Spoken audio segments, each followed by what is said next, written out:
The path before Kratos was clear, but still, the memories came rushing back, as familiar and permanent as the blades chained to his wrists. Memories of what he'd done in the name of Ares. Memories of how he'd become a servant to the god of war. A beast, his humanity robbed and replaced only with the will to murder. No one was safe. Entire armies fell before Kratos and the soldiers who followed him on his unending path of conquest, all in the name of his master.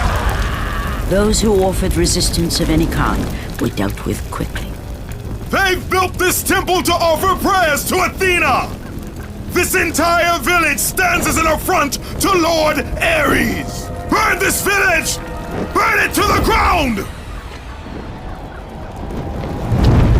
Emboldened by the god of war, Kratos' army was ruthless, feared throughout the world for their brutality.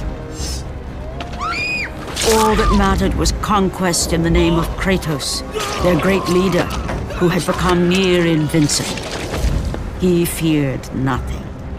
But there was something about this temple, something forbidden. All his instincts told him he should never cross its threshold. Never step inside. Beware, Kratos. The dangers in the temple are greater than you know. But the village oracle's warning fell on deaf ears.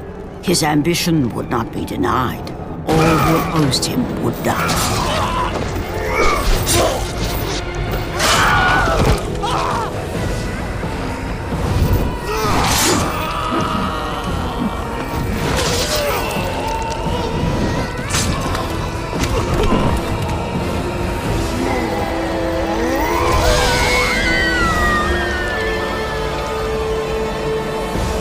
In that instant, the glory he had reveled in turned to horror.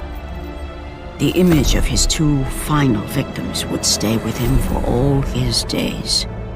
With that act, Kratos knew he could no longer serve his master. He had but one calling now, the death of Ares.